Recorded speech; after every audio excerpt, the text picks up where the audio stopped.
दोस्तों, जय हिंद, नमस्कार। मैं रमेश यादव आप सभी का स्वागत करता हूं study with Ramesh Yadav YouTube channel पर। हमने एक सीरीज चलाई हुई है करंट अफेयर की, उसी को आगे बढ़ाते हुए आज की जो क्लास है वो 14 फरवरी 2024 का करंट अफेयर होगी। उम्मीद करता हूं जो अभी तक क्लासेस हुई हैं आपको पसंद आई होंगी। अगर क्लासेस पसंद आती हैं तो आप लाइक करें, शेयर करें और चैनल को सब्सक्राइब करें। तो चलिए आज की क्लास शुरू करते हैं। 14 फरवरी 2024 का current affair. Point number 1, Sarojini Naidu की 145वीं जयंती। तो सरोजिनी नायडू भारत कोकिला जिनको कहते हैं, राष्ट्रीय महिला दिवस के रूप में मनाया जाता है उनकी जयंती को। तो देखते हैं, 13 फरवरी 2024 को सरोजिनी नायडू की 145वीं जयंती है, जो भारत के स्वतंत्रता संग्राम की एक प्रतिष्ठित शख्सियत और भारत की कोकिला के नाम से मशहूर कवयित्री थी। तो आपको पता ही होगा, इनकी रचनाएं पढ़ी होंगी छोटी क्लासों में, 7th 8th 9th 10th इन क्लासेज में होती हैं। तो ये कवयित्री थी। इस दिन को राष्ट्रीय महिला दिवस के रूप में भी जाना जाता है, क्योंकि उन्होंने महिलाओं के अधिकारों की वकालत करने में महत्वपूर्ण भूमिका निभाई थी। तो राष्ट्रीय महिला दिवस किसकी जयंती पर मनाया जाता है? तो सरोजिनी नायडू की जयंती पर मनाया जाता है। 13 फरवरी हर साल इसको मनाया जाता है। भारत की कोकिला के नाम से जाना जाता है सरोजिनी नायडू जी को। ये इंपॉर्टेंट रहेगा, याद रखना। आगे चलते हैं। Point number 2, Gupteshwar one Odisha का नया जैव विविधता विरासत स्थल। तो गुप्तेश्वर वन इंपॉर्टेंट रहेगा। ये उड़ीसा में एक विविधता, जैव विविधता का मतलब होता है बायोडाइवर्सिटी, कि जहाँ पे भिन्न भिन्न प्रकार के जीव पाए जाते हैं, तो उनको सुरक्षित करने के लिए इनको इस स्थलों के रूप में बनाया जाता है। देखते हैं कि इसके बारे में कुछ। ओडिशा ने कोरापुट जिले में गुप्तेश्वर वन को अपना चौथा जैव विविधता विरासत स्थल घोषित करके संरक्षण की दिशा में एक महत्वपूर्ण कदम उठाया है। यह घोषणा राज्य के पर्यावरण संरक्षण प्रयासों में से एक महत्वपूर्ण क्षण को चिन्हित करती है, जो मंदसरू, महेंद्रगिरी और गंधमर्दन की श्रेणी में शामिल हो जाती है। तो ये तीनों भी हमें याद रखना है। मंदसरू, महेंद्रगिरी, अगर महेंद्रगिरी पर्वत के बारे में भी पूछा जाता है, वो भी उड़ीसा में है, और गंधमर्दन, ये तीनों भी अब करंट में आ गए हैं, तो इनको याद रखना जरूरी है। तो अब ये चौथा बन गया है, कोरापुट जिले में गुप्तेश्वर वन, उड़ीसा में पड़ता है। नवीन पटनायक जी यहाँ के मुख्यमंत्री हैं। चलिए आगे चलते हैं। पॉइंट नंबर 3, रक्षा मंत्री ने किया देहरादून में जनरल विपिन रावत की प्रतिमा का अनावरण। तो आपको पता ही होगा, जनरल विपिन रावत हमारे पहले CDS थे। उनकी दुर्घटना में मृत्यु हो गई थी, हेलीकॉप्टर क्रैश हो गया था। तो विपिन रावत के बारे में थोड़ा जानते हैं, क्या कुछ किया है। देहरादून के टॉन्स ब्रिज स्कूल में एक यादगार कार्यक्रम में रक्षा मंत्री राजनाथ सिंह और उत्तराखंड के मुख्यमंत्री पुष्कर सिंह धामी ने जनरल विपिन रावत की प्रतिमा का अनावरण किया, जो भारत के पहले चीफ ऑफ डिफेंस स्टाफ थे, पहले CDS थे। यह समारोह सिर्फ एक महान नेता को याद करने के बारे में नहीं था, बल्कि आने वाली पीढ़ियों को प्रेरित करने के बारे में भी था। तो आपको याद इतना ही रखना है कि जो प्रतिमा का अनावरण किया है वो किसने किया है, तो वो रक्षा मंत्री राजनाथ सिंह ने किया है। कहाँ किया है? देहरादून में किया है। किसका किया है? जनरल विपिन रावत का किया है, जो पहले CDS थे। आगे चलते हैं। पॉइंट नंबर 4, प्रसिद्ध साहित्यकार उषा किरण खान का निधन। तो ये इम्पोर्टेंट हो जाते हैं कि भाई किसकी मृत्यु हुई है और किसको क्या प्राइज मिला है, ये क्वेश्चन इम्पोर्टेंट होते हैं। तो जो उषा किरण जी हैं जिनका निधन हो गया है, वो एक साहित्यकार थी। इनके बारे में जानते हैं थोड़ा। साहित्य और शिक्षा के क्षेत्र में अपने अतुलनीय योगदान के लिए पद्मश्री पुरस्कार से सम्मानित वरिष्ठ हिंदी लेखिका उषा किरण खान का निधन हो गया, जो पिछले कुछ दिनों से बीमार थी। तो चलो इनके लिए इतना ही। उनके लेखन में मिथिला का इतिहास, कला, संस्कृति और समाज का सौंदर्य भी दिखता है। तो इनका मेन यही है कि वो क्या थी, तो वो एक साहित्यकार थी। आगे चलते हैं, पॉइंट नंबर 5। उत्तर प्रदेश ने सेमीकंडक्टर नीति लागू की। तो उत्तर प्रदेश ने भी उद्योग पर बहुत ज़्यादा ध्यान दे रखा है।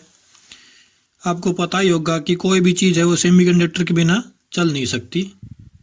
मोबाइल में भी सेमीकंडक्टर यूज़ होते हैं, लैपटॉप में भी, टीवी में भी, जो अपने एलईडी आती है उनमें भी, गाड़ी में भी, सभी चीज़ों में सेमीकंडक्टर यूज़ होते हैं, जो हमारी इंडिया में बहुत कम बनते हैं। तो यूपी सरकार ने ये नीति लागू की है कि सेमीकंडक्टर यूपी में बनाए जाएं, ताकि जो इंपोर्ट का खर्चा होता है वो भी कम हो, लोगों को सस्ती चीज़ें मिले।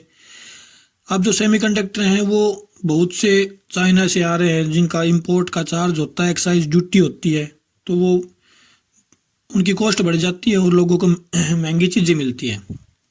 तो उनको कम करने के लिए यूपी सरकार ने अपने उत्तर प्रदेश में ही सेमीकंडक्टर बनाने की योजना बनाई है कि यहीं पे बनेंगे।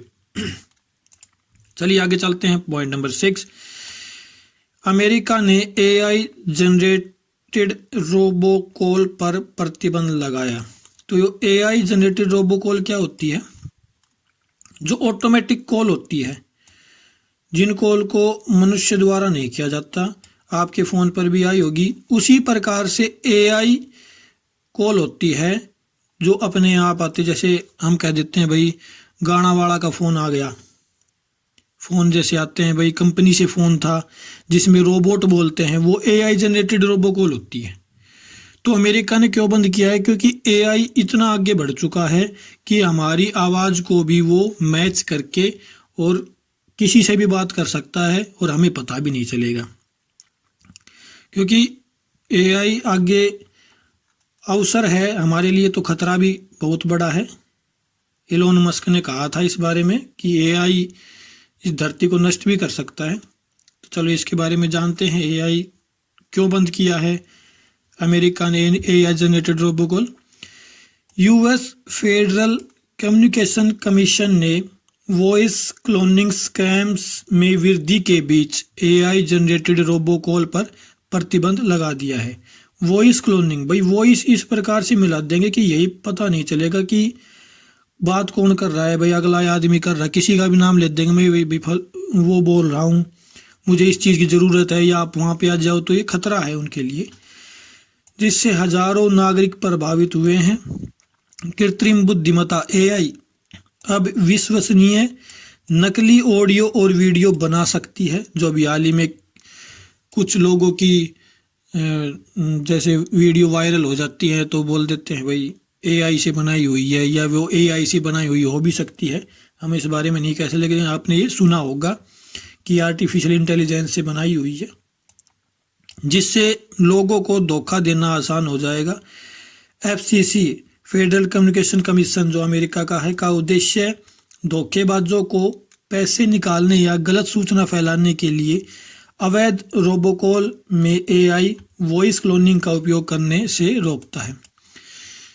भाई धोखेबाज कैसे कहते हैं, कैसे पैसे निकालते हैं? जैसे मेरी आवाज़ में कोई एआई ऑटोमेटिक किसी को कॉल करे, मेरे दोस्त को कॉल करे किसी अलग नंबर से ही, और बोल दे मेरा फ़ोन स्विच ऑफ है, आप इस नंबर पे इतने रुपए फ़ोन पे या पेटीएम या गूगल पे कुछ भी कर दो, मैं यहाँ समस्या में फंसा हुआ हूँ।